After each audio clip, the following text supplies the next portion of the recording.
ഓൺലൈനിൽ അമ്മ ഓർഡർ ചെയ്ത ഡ്രസ്സിന്റെ മെസ്സേജ് വന്നു കാണുമല്ലോ. ആ വാട്സാപ്പിൽ എന്തൊക്കെയോ വന്നിട്ടുണ്ട്.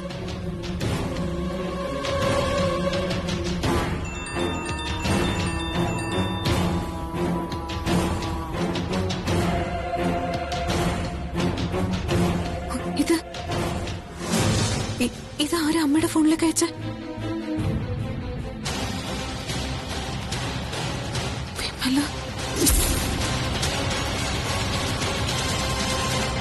വിമല എന്തിനാ മീരാമ്മയുടെ ഫോണിലേക്ക് ഫോട്ടോസ് അയച്ചത്?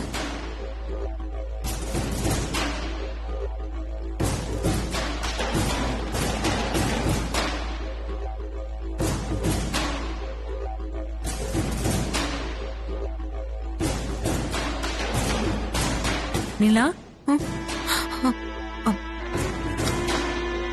ഞാൻ ഓൺലൈനില് ഓർഡർ കൊടുത്തതിന്റെ മറുപടി വന്നു കാണുമല്ലോ.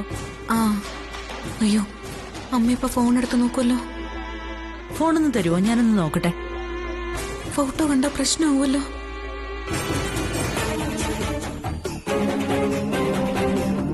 അമ്മ നെറ്റ് കിട്ടുന്നില്ല കേട്ടോ, എന്തോ പ്രശ്നമാണെന്ന് തോന്നുന്നു. ആ എന്നാ പിന്നെ നോക്കാം.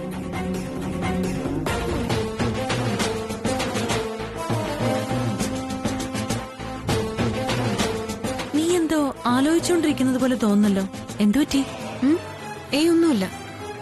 ഞാൻ ഈ നെറ്റ് കിട്ടാത്തതിനെ പറ്റി ആലോചിച്ചതാ. ശരി.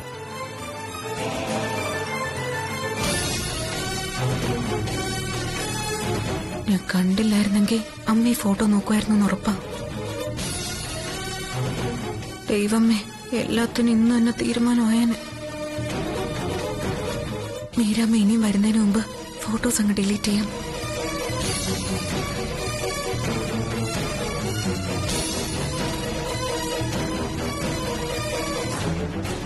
വിമല വെറുതെ നിഖിലിന്റെ അച്ഛന്റെ ഫോട്ടോ മീരാമ്മയുടെ ഫോണിലേക്ക് അയക്കില്ല. അവളുടെ അറിവിൽ അത് ബാബുജിയാ. പിന്നെ എന്തിനു സെൻഡ് ചെയ്തു?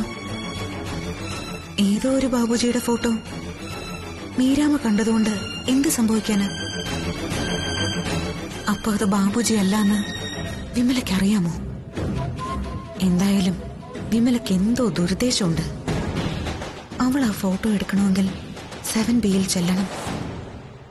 സോനയെ കണ്ടെന്ന് ചോദിക്കാം.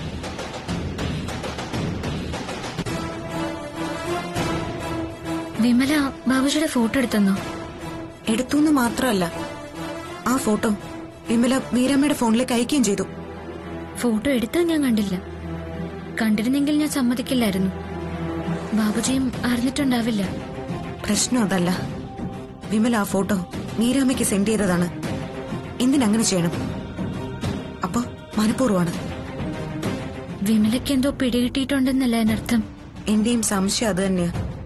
എന്തെങ്കിലും ഒരു അടിസ്ഥാനമോ കാരണമോ ഇല്ലാതെ മീരാമ്മയുടെ ശത്രുതയും കൊണ്ട് നടക്കുന്ന ആളാണ് വിമല. ആ മനസ്സ് നിറയെ വിഷമാണ്. അമ്മയെ തോൽപ്പിക്കാൻ ഒരവസരം കാത്തിരിക്കുകയാണ്.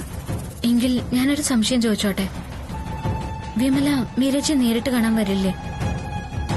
ബാബുജിയെ പറ്റി ചേച്ചിയോട് പറയില്ലേ? എന്തിനാ പറയുന്നത്? ചേച്ചിയെ ഞങ്ങളുടെ ഫ്ലാറ്റിലേക്ക് വിളിച്ചുകൊണ്ടെന്ന് ബാബുജിയെ കാണിച്ചു കൊടുക്കില്ലേ?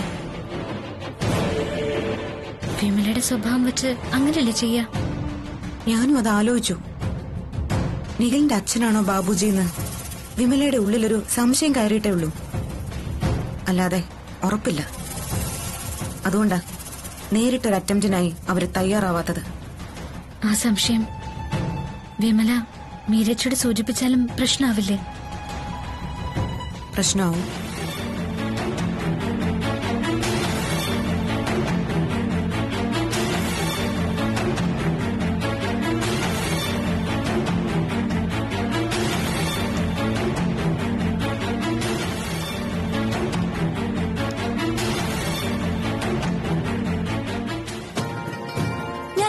ആലോചിക്കുന്ന ഒരു കാര്യമുണ്ട്.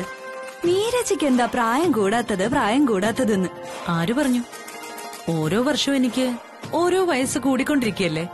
എന്നാലും കാണുന്നവർക്കത് തോന്നുന്നില്ലല്ലോ. കല്യാണം കഴിഞ്ഞ് അച്ഛനാവാൻ പോകുന്നൊരു ചെറുപ്പക്കാരന്റെ അമ്മയാന്ന് ചേച്ചിയുടെ ചർമ്മം കണ്ട തോന്നേയില്ല. എന്താ മീരച്ചി ഈ യൗവനം നിലനിർത്തുന്നതിന്റെ രഹസ്യം? എനിക്കൂടൊന്ന് പറഞ്ഞതാ. അതിനൊരൊറ്റ കാര്യം മാത്രം മതി വിമലെ. ചേച്ചി പറ, എത്ര പണച്ചെലവുള്ള കാര്യമാണേലും ഞാൻ ചെയ്തിരിക്കും. അതിന് ഒരു പൈസ പോലും ചെലവില്ല. ആണോ? ഒന്ന് മാത്രം ശ്രദ്ധിച്ചാ മതി, മനസ്സ് നന്നായിരിക്കുക. അപ്പൊ നമ്മുടെ മുഖവും ശരീരവും ഒക്കെ നന്നായിരിക്കും. പിന്നെ വിമലയുടേത് നല്ല മനസ്സായതുകൊണ്ട് ഇനി അതിനായിട്ട് പ്രത്യേകിച്ചൊരു ശ്രദ്ധയുടെ ആവശ്യമൊന്നുമില്ല. നേരത്തെ ഫോണിൽ എന്തോ എന്നെ കാണിക്കാൻ തുടങ്ങിയില്ലേ, എന്തായിരുന്നു? ആഹാ, സത്യത്തിൽ ഞാൻ അതിനാ പിന്നെയും വന്നത്. ഒരു ഫോട്ടോയാ. ചേച്ചിയുടെ ഫോണിലേക്ക് ഞാനത് ഫോർവേഡ് ചെയ്തായിരുന്നു. അതിന് തപ്പിയെടുത്ത സമയമൊന്നും കളയണ്ട, എന്റെ ഫോണിലുണ്ട്. ഇപ്പൊ കാണിക്കാം. ആ അതാ. എനിക്കറിയായിരുന്നു ഇവിടെ ഉണ്ടെന്ന്. അത് ഞാൻ മുമ്പേ വന്നപ്പോഴേ ചേച്ചിയുടെ കാര്യമായിട്ടൊന്നും സംസാരിക്കാൻ പറ്റിയില്ല. നീരച്ചയോട് സംസാരിച്ചോണ്ടിരുന്ന സമയം പോകുന്നത് അറിയേയില്ല. ഫോട്ടോ എവിടെ വിമലെ? ഇപ്പൊ നോക്കിയപ്പോഴേ അത് കാണുന്നില്ലേ ചേച്ചി? ഇനി പിന്നാട്ടെ. എന്ത് ഫോട്ടോയുടെ കാര്യമാണ്? അതെ, പുതിയൊരു തരം മണി പ്ലാന്റ്. നല്ല ഭംഗിയാ.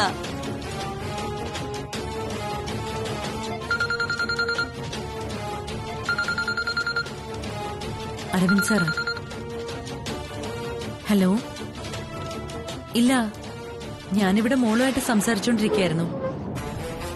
എന്നാ പിന്നെ ഞാൻ ഇറങ്ങട്ടെ. ഊതേട്ടന്റെ അമ്മ അന്വേഷിക്കും.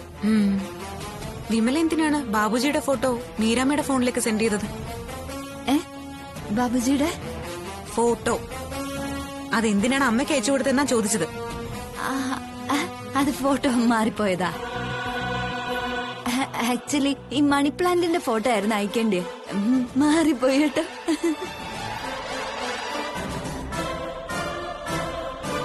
എന്നിട്ട് ചേച്ചി ആ ഫോട്ടോ കണ്ടോ? അതിലിപ്പോ എന്താ കാണാനുള്ളത്? 7Bയിലെ ബാബുജിയെ മീരാമ്മ കാണുന്നതല്ലേ. അവര് തമ്മിൽ അറിയാവോ? ആ, പിന്നെ അറിയാതിരിക്കാൻ എന്താ. നിഖിൽ അവിടെ ചെല്ലുമ്പോഴെല്ലാം ബാബുജിയായിട്ട് സെൽഫി എടുക്കും. അമ്മയും കാണിക്കൂ അത്.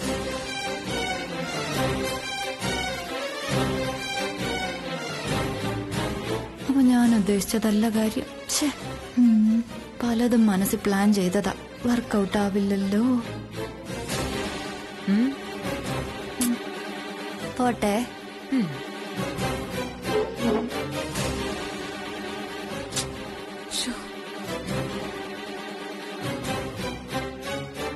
അമ്മയെങ്ങനെ ആ ഫോട്ടോ കണ്ടിരുന്നെങ്കിലോ.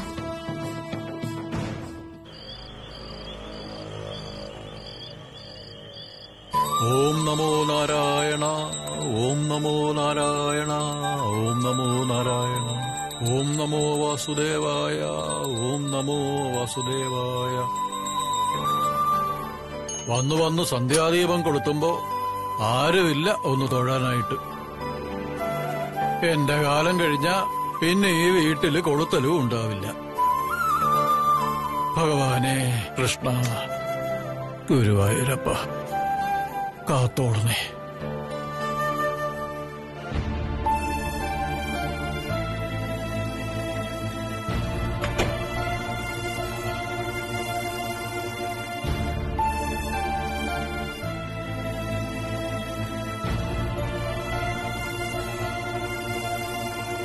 നീ ഓഫീസിൽ വിളിക്കാറുണ്ടോ? 2 ദിവസമായി വിളിച്ചിട്ട്. വർക്ക് ഫ്രം ഹോം ആലോചിക്കാന്ന് പറഞ്ഞിട്ട് പിന്നെന്തായി? ആ, നോക്കണം.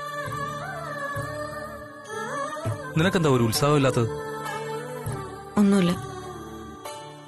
പഴയതുപോലെ നിങ്ങളെ മനസ്സോർന്നൊന്നും സംസാരിക്കുന്നില്ല. എന്തെങ്കിലും പ്രശ്നമുണ്ടോ? പ്രശ്നമുണ്ട്. തലയ്ക്ക് മുകളിൽ 7Bയിൽ ആലോചിക്കുന്ന ഓരോ നിമിഷവും മനസ്സിനെ നീട്ടുന്ന പ്രശ്നം.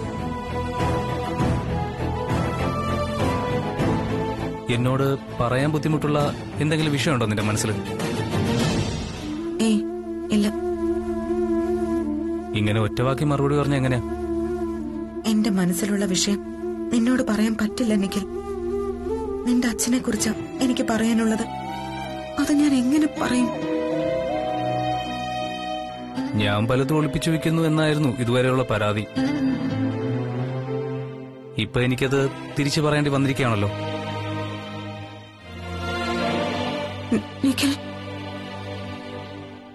നിന്നെ വിഷമിപ്പിക്കാൻ വേണ്ടി പറഞ്ഞല്ല.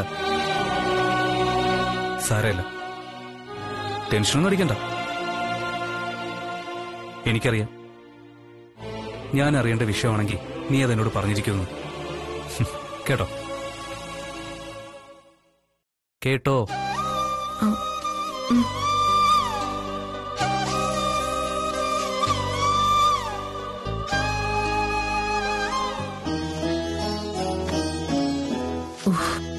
നാളെ വാഷിംഗ് മെഷീനിൽ ഇടാനുള്ള തുണി എടുത്തു വെച്ചിരുന്ന രാവിലെ സൗകര്യമാണ്.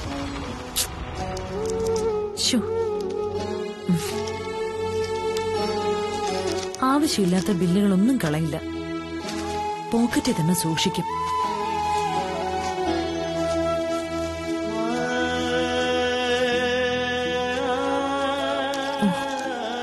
ഓ, ഇനി ഇതെന്താണോ?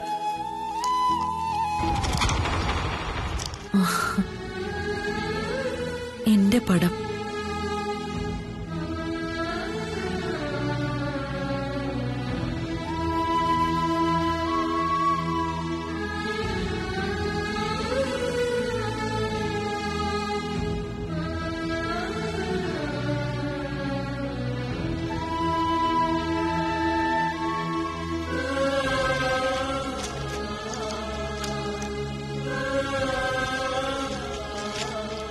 എനിക്കെല്ലാം മനസ്സിലായി.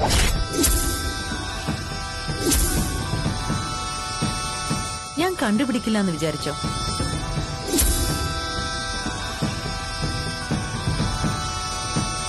ഇത് വരച്ചത് ആരാണെന്ന് പറയട്ടെ. സാക്ഷാൽ ശ്രീ ശ്രീ അരവിന്ദ് രാജ. കൊള്ളാം, എനിക്കിഷ്ടപ്പെട്ടു. എന്നെപ്പോലെ തന്നെയുണ്ട്. പഴയ കാലത്തെ എന്നെ എനിക്ക് ഓർമ്മ വരുന്നു. അതുപോട്ടെ, വരയ്ക്കുമെന്നുള്ള വിവരം ഇത്രയും നാളും എന്നോട് പറഞ്ഞില്ലല്ലോ. അതും ഇത്ര നന്നായിട്ട്. നല്ലതുപോലെ വരച്ചിട്ടുണ്ട് കേട്ടോ. ഭർത്താവ് തന്റെ പടം വരയ്ക്കുന്നത് ഭാര്യയ്ക്കൊരു അംഗീകാരമാണ്. നിഖിലിന്റെ അച്ഛനും വരയ്ക്കുമായിരുന്നു.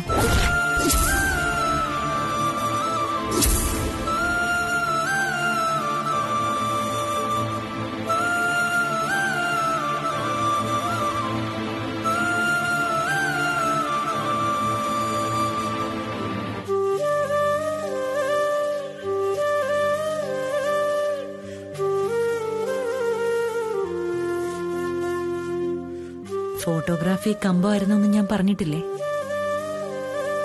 ഫോട്ടോ എടുക്കുന്ന ദൃശ്യങ്ങള് പിന്നീട് വരച്ച് പെയിന്റ് ചെയ്യും. അപ്പൊ എന്ത് രസമാണെന്നോ. പെയിന്റിങ്ങുകളുടെയും ചിത്രങ്ങളുടെയും ഒരു എക്സിബിഷൻ നടത്തണമെന്ന് മുകുന്ദേട്ടന് ആഗ്രഹം ഉണ്ടായിരുന്നു. പക്ഷേ അതിനു മുമ്പ് പിന്നീട് ആ ചിത്രങ്ങളെല്ലാം ആലപ്പുഴയിലെ തറവാട്ടിൽ വെച്ച് വെള്ളപ്പൊക്കത്തിൽ നഷ്ടപ്പെട്ടു. മുകുന്ദേട്ടന്റെ ഒരു പഴയ ബ്ലാക്ക് ആൻഡ് വൈറ്റ് ഫോട്ടോ ഉണ്ടായിരുന്നു. അതും കാണുന്നില്ല. എവിടെ പോയോ എന്തോ. പാട്ടും വലിയ ഇഷ്ടമായിരുന്നു നിഖിലിന്റെ അച്ഛന്. ഹിന്ദുസ്ഥാനി സംഗീതമായിരുന്നു ഏറെ പ്രിയം. രാത്രിയിലും മറ്റു ശബ്ദങ്ങളെല്ലാം അടങ്ങുമ്പോ തറവാട്ട് മുറ്റത്തൊരു ചാരുകസേരയിൽ അങ്ങനെ ഇരുന്ന് ഗസല് കേൾക്കും. എന്നെയും അടുത്ത് പിടിച്ചിരുത്തും. ആ ഗസൽ പാട്ടുകൾ ഇപ്പോഴും എന്റെ ചെവിയിലുണ്ട്.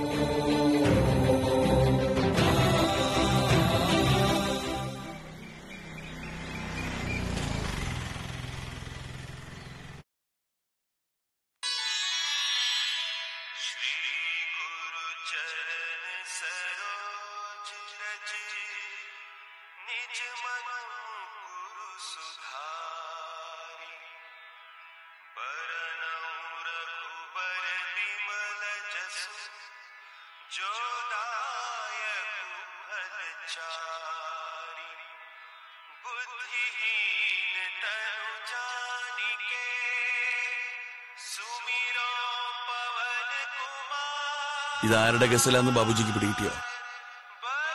പങ്കജുദാസ് മറക്കാൻ പറ്റുമോ? പഴയതും പുതിയതുമായിട്ടുള്ള എല്ലാ ഗസൽ ഗായകരുടെയും ഒരു കളക്ഷൻ കിട്ടിയിട്ടുണ്ട്. മലയാളത്തിലും ഈ സമയത്തിനിടയിൽ കുറെ നല്ല പാട്ടുകാർ വന്നു. ഉമ്പായി, രമേശ് നാരായണൻ, ഒക്കെ ഹിന്ദുസ്ഥാനി സംഗീതത്തിലെ ഉസ്താദുമാരാ. ഉമ്പായി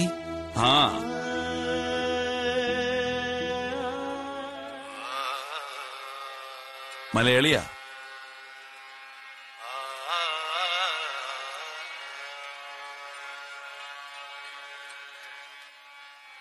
വെറൈറ്റിയുള്ള ശബ്ദം.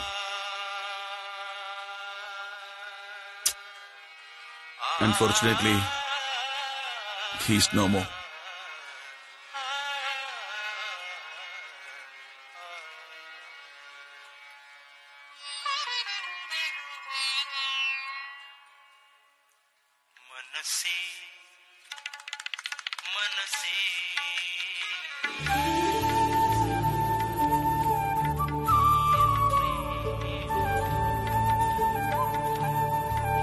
ബാബുജിയിൽ നല്ല മാറ്റമാ കാണുന്നത്.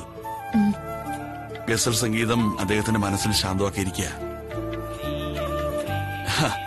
മ്യൂസിക് തെറാപ്പി എന്നൊക്കെ പറയുന്നത് വെറുതെ ഒന്നുമല്ല.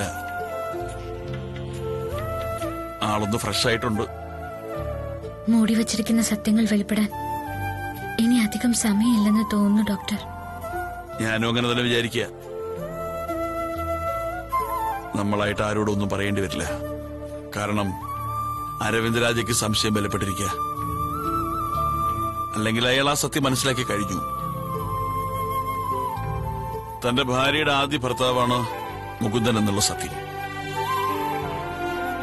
ആർക്കും പ്രശ്നം ഉണ്ടാവാതെ, ആരെയും മോശമായിട്ട് ബാധിക്കാതെ എല്ലാം അങ്ങ് സോൾവ് ആയാൽ മതിയായിരുന്നു. മീരച്ചയുടെ കാര്യം ഓർക്കുമ്പോഴാ ടെൻഷൻ. ചേച്ചിയല്ലേ ഏറ്റവും അധികം ബാധിക്കുക. ഒരിക്കൽ ജീവന തുല്യം സ്നേഹിച്ചിരുന്ന ബാബുജി ഇപ്പൊ അതേ അളവിൽ സ്നേഹിക്കുന്ന അരവിന്ദ് സാർ. രണ്ടുപേരും താലി കെട്ടിയ ഭർത്താക്കന്മാർ. രണ്ടുപേരെയും തള്ളിക്കളയാൻ പറ്റില്ല. ചേച്ചി എന്ത് ചെയ്യും? പെട്ടെന്ന് ഉത്തരം കണ്ടെത്താൻ കഴിയാത്തൊരു ചോദ്യമാണ്. എല്ലാ ചോദ്യങ്ങൾക്കും കാരണമായ വിധി തന്നെ ഒരു ഉത്തരം കണ്ടുപിടിക്കട്ടെ.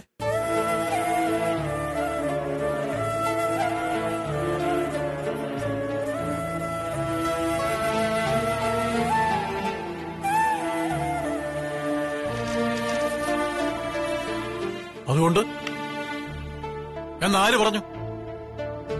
ചെയ്തോലായിരിക്കുന്നോ? അതിന് നിനക്ക് വല്ല നഷ്ടമുണ്ടോടാ? എടാ മഹാദേവ, നീ നിന്റെ തങ്കച്ചി പറയുന്ന തലയണ മന്ത്രം കേട്ടിട്ട് എന്നോട് കുറയ്ക്കാൻ വരല്ലേ? നീ വിവരം അറിയും. ഞാൻ വിവരം അറിയുന്നു. മഹാദേവ, നിന്റെ അച്ഛൻ തന്നാടാ എന്റെ അച്ഛനും. പക്ഷേ എനിക്കിത്തിരി ശൗര്യം കൂടും. കാരണം ഞാൻ മൂത്ത മോന. പോയി പണി നോക്കടാ. എന്താ കാണാവുന്നു? ആ കാണാവടാ, കാണാ. ഞാൻ വരുന്നുണ്ടോടാ മങ്കമ്പിലേക്ക്. ഫോൺ വെച്ചിട്ട് പോടാ. എന്താ അച്ഛാ? മങ്കമ്പി നനിയച്ചാര പറവാട് ചെതല് കയറുന്നു. അവക്കൊരു താമസിക്കുമെന്ന് അവകാശം സ്ഥാപിക്കാനുള്ള പ്ലാനാ. അല്ല, അത് കുഴപ്പമാവില്ലേ? കുഴപ്പമാകും. പറവാട്ടിൽ ആളില്ലെന്നുള്ളതാണല്ലോ കാരണം. ഞാൻ കുറച്ചു ദിവസം അവിടെ പോയി നിൽക്കാൻ പോവുക. അച്ഛൻ തനിച്ചോ? എനിക്കെന്താ പേടിയാണോ? പോണം, മങ്കൊമ്പിലേക്ക് പോണം. അച്ഛാ,